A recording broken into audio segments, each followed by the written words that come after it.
Jangan lupa like, comment, share, subscribe.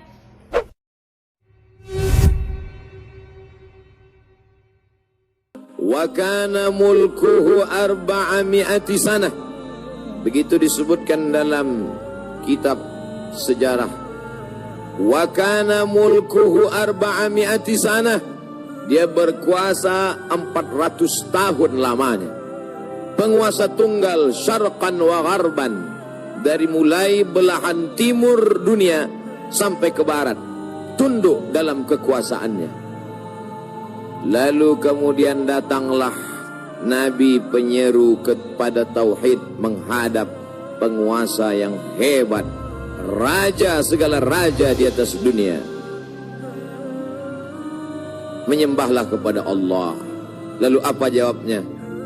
Dengan sombong dan angkuh dia berkata, Arabbun ghairi, Arabbun ghairi, adakah Tuhan lain selain aku?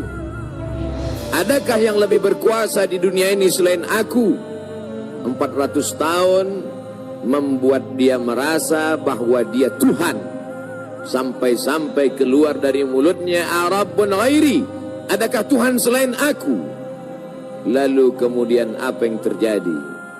Allah subhanahu wa ta'ala mengirimkan ba'udah. Dalam Al-Quran Allah mengatakan tidak malu menciptakan ba'udah, nyamuk.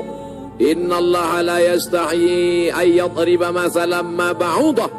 Allah tidak malu menciptakan seekor nyamuk. Wa ma fawqaha, lebih kecil daripada nyamuk.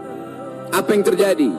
Nyamuk itu masuk ke dalam lubang hidungnya, terus ke dalam batang hidungnya, sampai ke otaknya, dan nyamuk itu pun menggigit otak di kepalanya.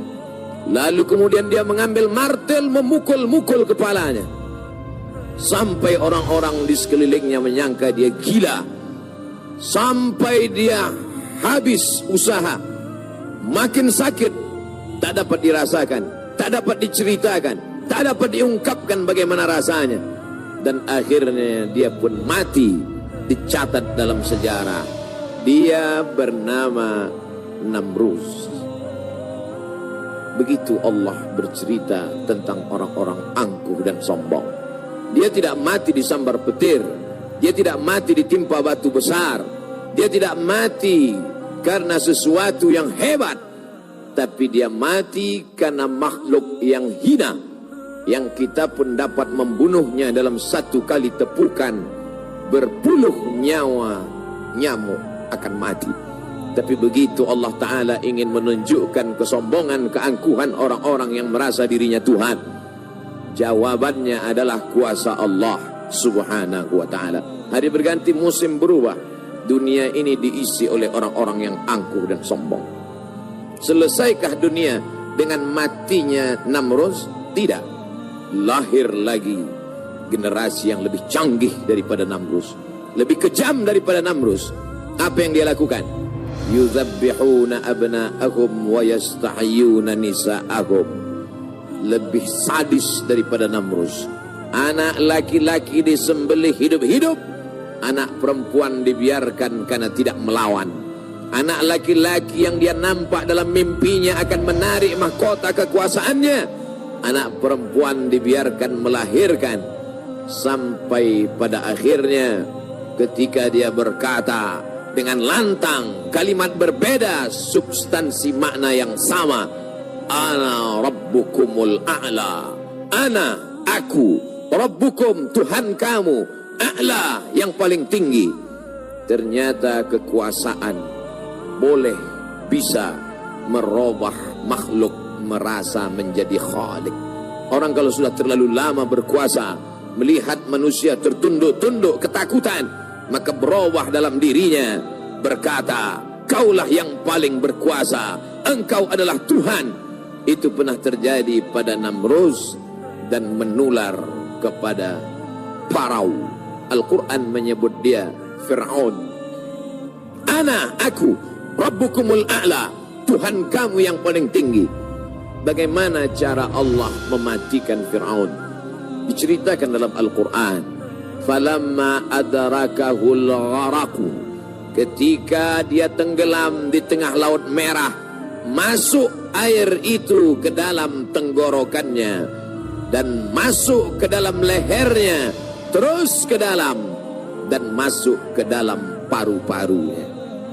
Sebodoh-bodoh anak kecil tidak akan ada air masuk ke dalam paru-parunya. Anak kecil yang belajar minum, kalau sampai air masuk ke dalam saluran nafasnya, dia pasti akan tersedak. Tersedak adalah kuasa Allah. Kenapa? Karena ada saluran nafas, ada saluran minum.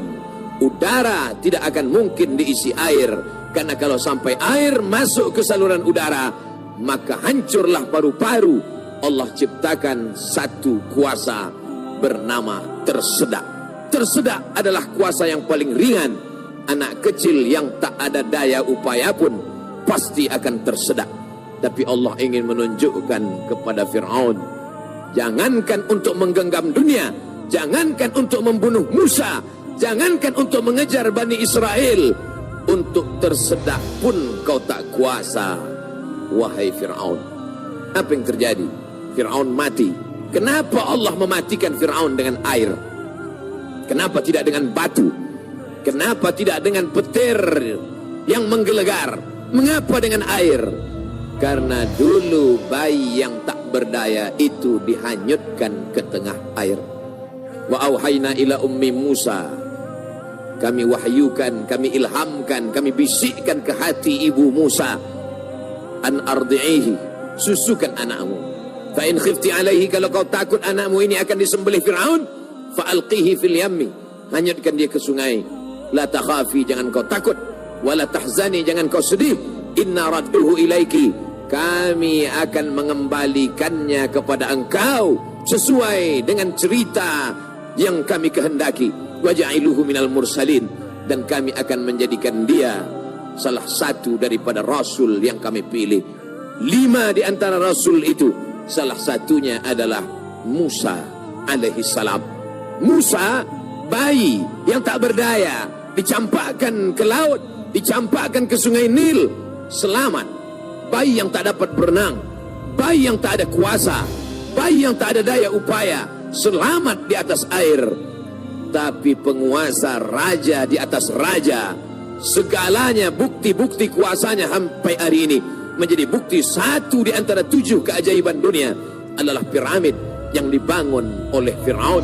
Tapi ternyata air yang dulu menyelamatkan bayi Musa, air yang sama menenggelamkan Fir'aun yang amat sangat berkuasa. Sekali lagi Allah ingin bercerita kepada manusia bahwa mudah bagi Allah melenyapkan makhluk-makhluk yang sombong, yang merasa diri gagah perkasa, manusia yang terkena penyakit amnesia, terlupa bahwa dia hanyalah makhluk, paru-parunya ciptaan Allah, udaranya titipan Allah, hembusan nafasnya dan tarikannya semua atas kuasa Allah. Mestinya dia berkata, la haula wa la quwata illa billah. Berakhir episode Fir'aun. Selesaikah dunia? Tidak. Muncul lagi mereka yang sombong-sombong. Macam-macam nama sejarah mencatat. Abu Lahab dengan bangganya berkata, sebelum Abu Lahab datang lagi seorang pria perkasa dengan tentara bergajahnya bernama Abrahah. Dia ingin memindahkan Ka'bah karena baginya bisnis di Makkah harus dialihkan.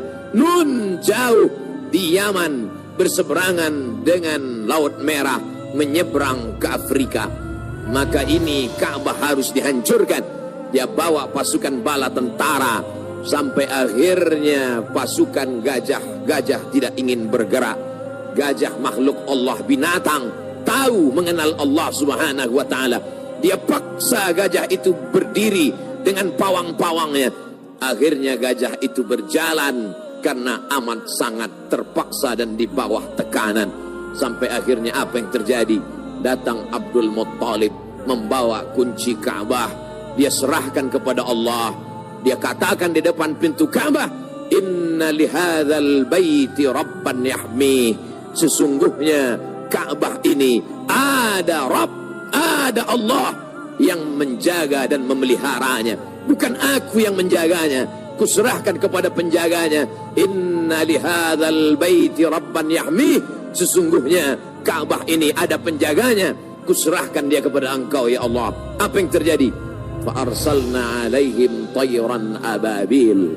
Kami kirimkan kepada mereka burung ababil yang dibawanya tarmihim, melontar, melempar mereka pasukan Abraha bergajah bihijaratin, dengan batu-batu min sijil, yang dipanaskan di atas api neraka.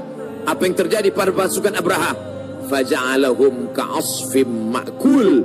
Mereka seperti daun-daun yang dimakan ulat. Tahun peristiwa itu terjadi disebut dengan Amul Fil, tahun gajah, tahun kelahiran Sayyidina wa Maulana Muhammad sallallahu alaihi wasallam. Hari berganti, musim berubah, isi dunia sebenarnya itu-itu saja, namanya berbeda, tapi sebenarnya makhluknya itu-itu saja. Dia pernah bernama Namrus, dia pernah bernama Fir'aun, dia pernah bernama Abraha. Selesaikah dunia? Belum. Dunia terus berlanjut, melahirkan makhluk-makhluk. Ada yang rendah hati dan tawadu, ada yang zuhud dan ridha, ada yang mencari kemuliaan Allah, ibtigha'a mardatillah. Tapi ada yang dititipkan harta dan kuasa. Pertama dia merasa dia punya, lama-lama dia merasa alam semesta pun bersimpuh sujud di kakinya, karena dia lihat tidak lagi ada orang yang berani mendongakkan kepala, tidak lagi ada yang berkuasa, tidak ada lagi yang berani bersuara keras, lantang, semuanya ketakutan. Sampai akhirnya dia berkata dalam hati, aku adalah penguasa jagat raya. Kemana mereka semua? Mati. Ketika penguasa-penguasa dunia modern dengan kecanggihan teknologi berkata, kami bisa menangkal gempa. Gempa sebagaimana apapun kuatnya bisa kami atasi. Ternyata begitu ujian Allah itu datang, bangunan yang mereka bangun porak-poranda, hancur berkeping. Datang lagi satu penguasa berkata, kami yang paling banyak jumlahnya di atas dunia, kami yang bisa menguasai alam semesta. Mana itu Tuhan? Mereka tak pernah mengenal Tuhan, karena mereka adalah komunis, karena mereka adalah ateis. Bagi mereka agama itu hanyalah candu. Orang yang terkena narkoba bagi mereka sama dengan orang yang dimabuk oleh agama, karena bagi mereka agama ini hanya opium saja. Manusia yang stres, manusia yang depresi, lalu dia menjalankan agama. Agama bertentangan dengan komunis, agama bertentangan dengan keyakinan ateis. A tidak, T Tuhan, is keyakinan ateis, keyakinan yang meyakini tidak ada Tuhan. Mana itu Tuhan? Tidakkah kita melihat ucapan mereka sama seperti ucapan Fir'aun, yang keluar dari mulut mereka sama seperti yang keluar dari mulut Namrus? Mana kuasa Allah? Allah mengirimkan bakteri-bakteri kecil, kuasa itu pun roboh, hancur berkeping.